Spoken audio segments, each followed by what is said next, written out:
tiket ke surga gitu ya. Nah cuman kan namanya umat Muhammad memang macam-macam karakternya gitu. Ada yang mungkin dia koruptor gitu ya, dia maling, atau kita sendiri kan juga banyak dosa gitu. Saya baca di Al-Quran katanya ada proses hisab gitu. Ya itu dia. Gimana tuh ya, maksudnya timbangannya apa kita ke neraka dulu gitu ya, ini serem banget auzubillahi min dzalik gitu ya. Gimana tuh Pak Ustaz? Jadi nanti kan dihisab. Kalau yang kafir musyrik itu sudah vonis akan giring dia. Tapi kalau yang muslim jadi dia dihisab, amal baik dan amal buruk ditimbang. Maka ada namanya amma man faqulat mawazinuhu fa huwa fi 'ishatin radiyah wa amma man khaffat mawazinuhu fa ummuhu hawiyah. Kalau orang timbang amal baiknya lebih berat, kan ditimbang lebih berat, itu sudah tidak masuk neraka. Walaupun dosanya banyak, tapi ternyata kebaikannya banyak. Ya, makanya salah satu di antara kebaikan yang panjang yaitu wakaf. Maka wakaf itu kalau dapat kita misalkan ada rezeki gitu ya, misalkan ada orang buat pesantren, buat masjid, ya, kita wakaf terus. Ya, misalkan wakaf 100 juta misalnya. Nah, itu sepanjang sampai hari kiamat mengalir terus pahalanya. Nah itu yang membuat nanti kita ditimbang, ini bapak ini kan dulu koruptor, tapi dia asalkan bangun masjid itu kita yang dulu uang korupsinya gitu kan. Uangnya kan ada juga yang benar kan, maksudnya uangnya itu ada yang benar gitu ya. Begitu ditimbang, tak seberapa koruptornya, memang triliunan, tapi nggak seberapa dibandingkan dengan pahalanya luar biasa itu. Ya, bukan berarti membolehkan. Makanya banyak korupsi. Ya. Ya artinya itu ada cara untuk memperbanyak, yang berbanyak amal. Jadi Pak Sodako itu caranya. Ditimbang. Nah makanya kan ada dua kalimat kata Rasulullah. Katanya begini, kalimatani, dua kalimat, khafifatani ala lisan, ringan diucapkan oleh lisan kita. Saqilatani fil mizan, memberatkan mizan. Ya. Habibatani ila rahman, Allah senang. Itu kalimat apa? Subhanallah. Alhamdulillah. Itu banyak-banyak baca. Ya, jadi misalkan kita sebelum tidur kan kita terlalu ini. Subhanallah, subhanallah. Sama dengan kalimat istighfar kalau dapat astagfirullah. Itu tasbih malaikat. Kalau senang dengan syukur. Jadi tinggal kita sekarang memperbanyak aja. Kalau jadi begini, kalau umur kita itu ini kalau ini bagi laki-laki ya contoh laki-laki. Ini orang mengatakan begini, kalau 50 ke bawah itu banyak memakai minyak ini. 50 ke bawah minyak ini. Nah, kalau 50 ke atas minyak ini. Udah pakai itu udah tanda-tanda tuh ya. Iya, itu. Sudah kena AC sedikit, kena apa tadi itu kan. Belum vertigo gitu. Jadi kenikmatan itu memang sedikit demi sedikit dicabut. Belum Pak, Ya, jadi ke duniawi. maksimal usia seseorang untuk menikmati itu 40, antara 40 dan 50. Setelah itu udah macam-macam penyakit. Kita diperiksa di Prodia misalkan, Pak ini kena ini macam-macam. Ada mulai berkurang. Ya, berkurang sampai nanti ujungnya ya kalau orang mata sudah mulai kabur gitu kan. Nah, kulit sudah semakin kendur. Yang ada orang yang biasa pergi ke RH. Mukanya bisa tapi lehernya nggak bisa. Iya. Nah, itu ya, jadi kan orang pengen mukanya glowing katanya. Pergi ke RH gitu kan. RH itu ternyata 1 jam 2 jam tapi 5 juta gitu. Tapi leher nggak bisa, tangan nggak bisa. Nggak bisa di glowing. Kejar makro ya Pak Buya. Nah, jadi oleh karena itu upaya kita adalah bagaimana memperbanyak amal. Itu aja sebetulnya. Makanya kalau pagi hari kita bangun ya, itu bersyukur betul gitu. Alhamdulillah ahyana ba'da ma amatana. Kenapa? Allah mesti beri kesempatan. Setidak-tidaknya dari kantor misalnya, dari rumah ke kantor. Ya istighfar berapa kali itu? Bisa ribuan itu. Astagfirullah. Atau kalimat tasbih. Subhanallah. Sambil jogging Bu ya. Pokoknya banyak jalan gitu. Ya. Atau selawat. Ya, selawat. Selawat itu kan ya. Nah, saya mencoba menganalisa gitu ya. Kan ada orang mengatakan ada selawatnya syirik. Tidak ada selawatnya syirik menurut saya. Kalau misalkan ada mengatakan selawat nariyah itu ada unsur syiriknya, enggak. Kan di situ kan menggambarkan posisi Nabi Muhammad. Allahumma shalli salatan kamilah salim salaman taman ala sayyidina Muhammad itu maksudnya kedatangan Nabi itu membuka ikatan-ikatan yang tadinya manusia terikat dengan berhala, sekarang diikat dengan ikatan tauhid. Nah, itu tidak mungkin ulama itu membuat selawat itu yang rasanya yang akan membawa kepada kemusyrikan, enggak. Mungkin kita saja yang enggak paham. Karena ulama itu kan dalam ininya. Ya, dalam pemahamannya gitu. Pak, lebih duluan yang mana Pak? Yang istighfar apa yang memuji Subhanallah? Sebetulnya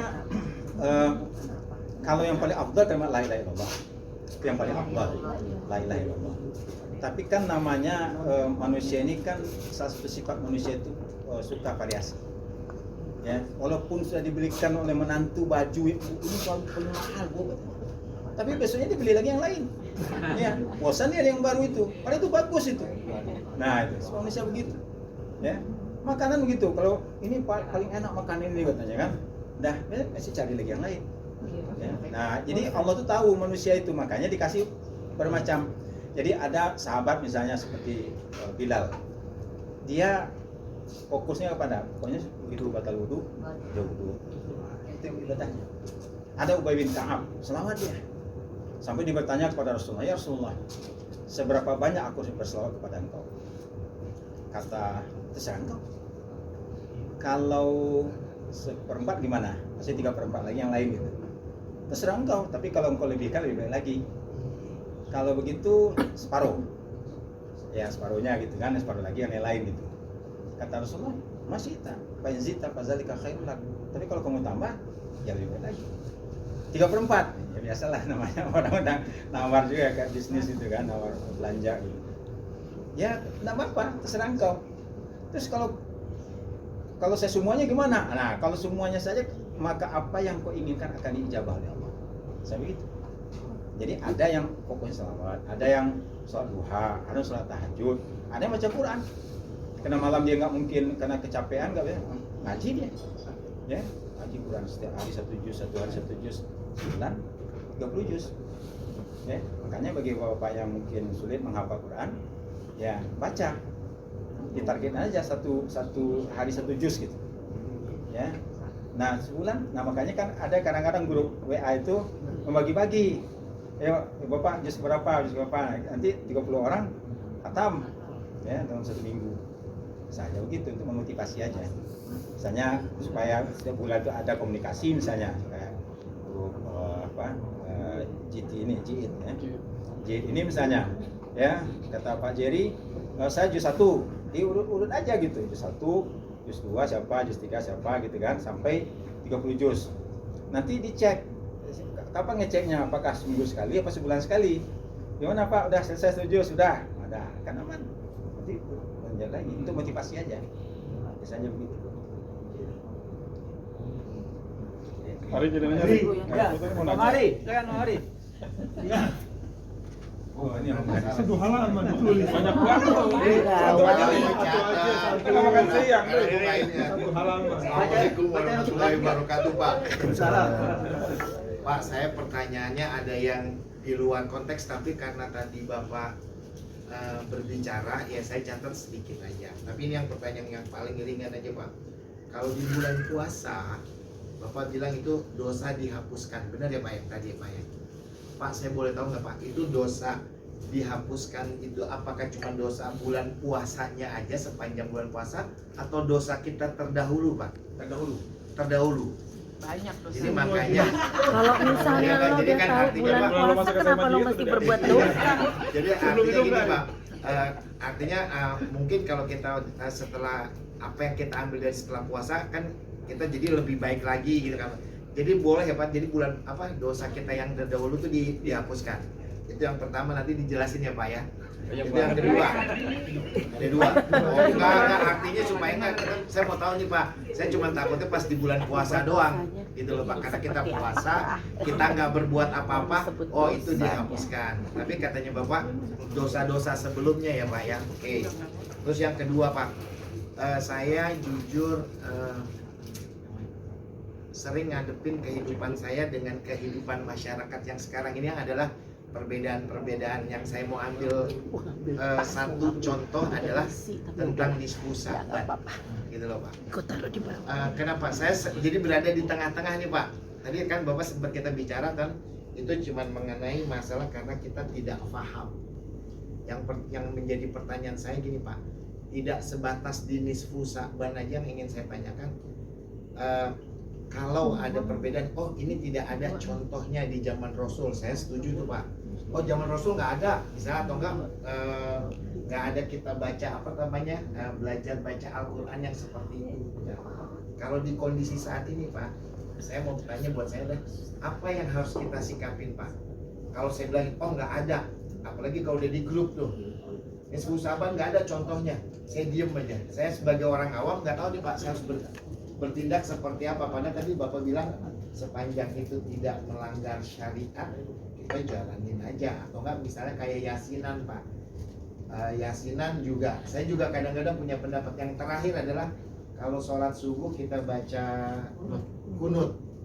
Saya jujur dari dulu sampai nggak sampai sekarang sih, berapa tahun yang lalu saya bukan penganut kunut Pak, tapi saya jadi kayak bertentangan pada saat saya sholat.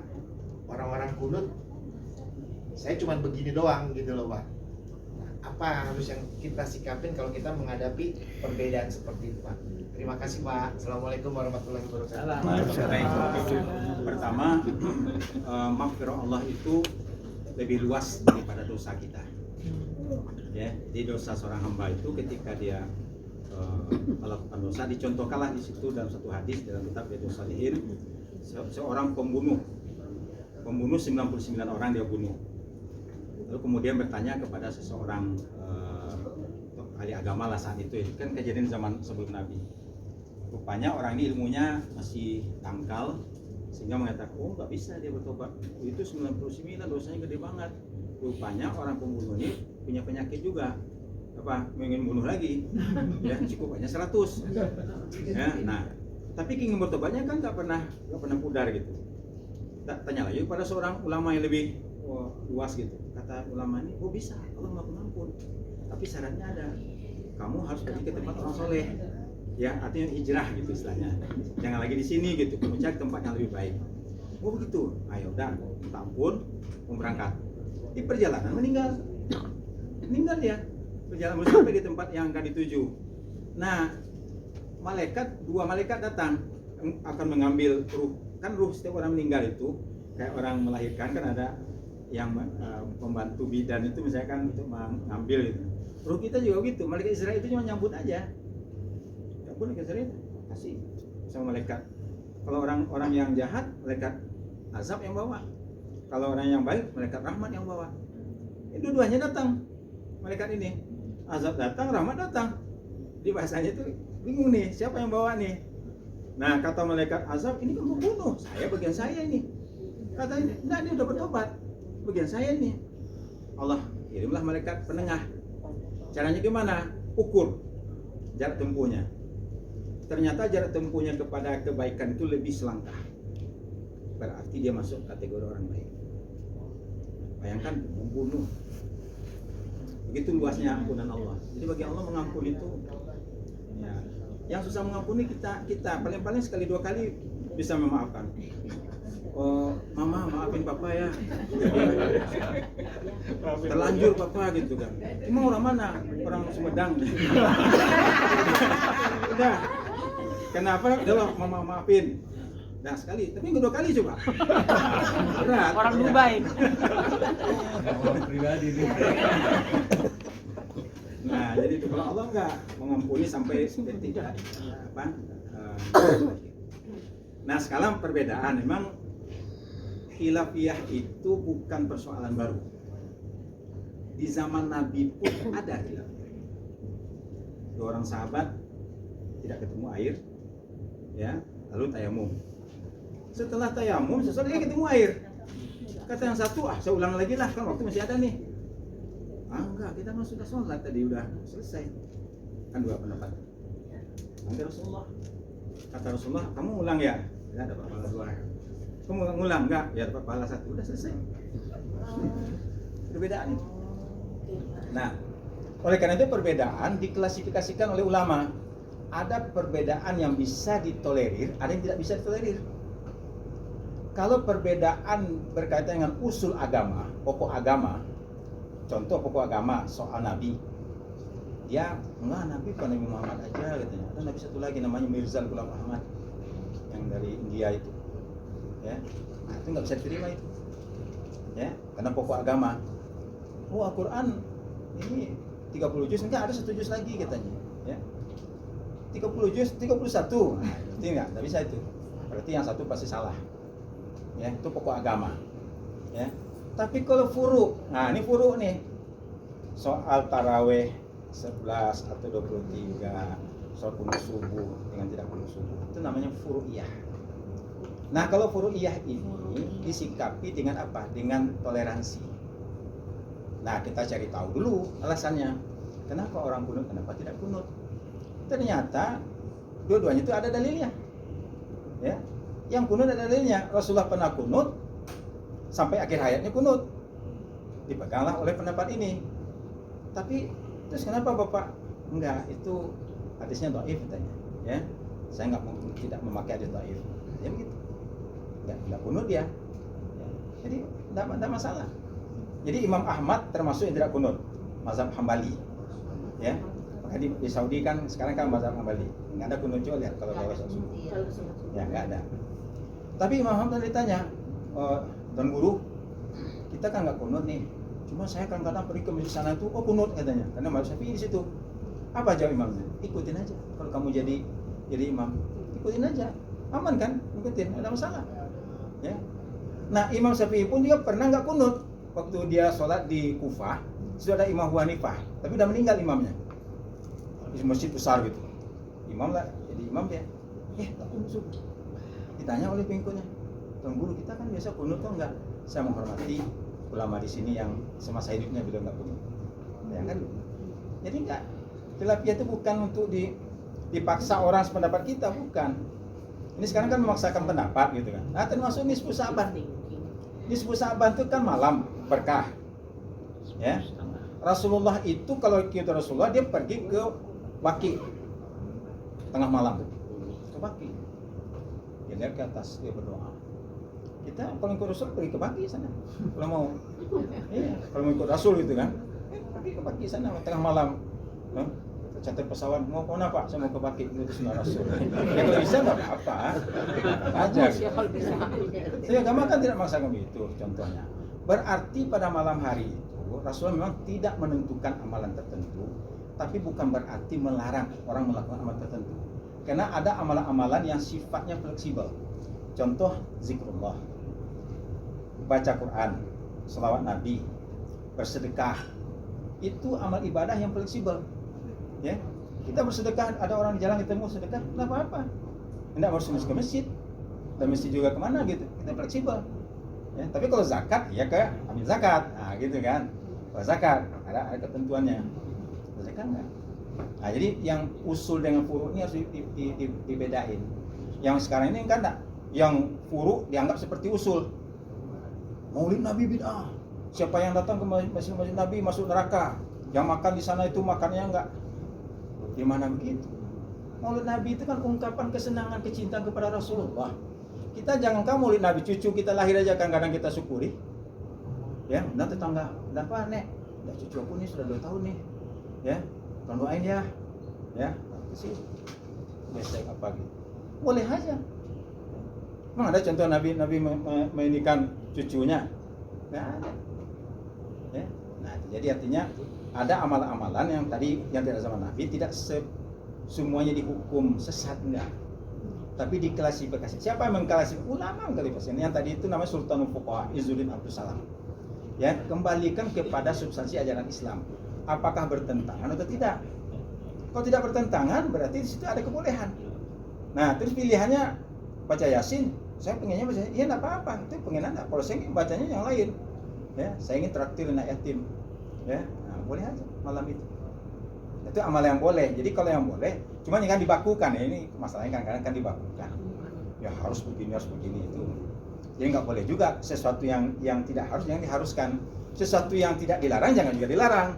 Yang nggak ada larangan, masa kita yang ngelarang? Belum ada larangan tidak boleh menghidupkan Qiyamul Lail di malam Sa'ban. Ada nggak larangannya? Nggak ada juga. Di situ mendudukkan masalahnya itu yang barangkali perlu pemahaman. Terima kasih. Yang lain, silakan. Udah Mau makan juga. Jadi, Pak Ustaz, kita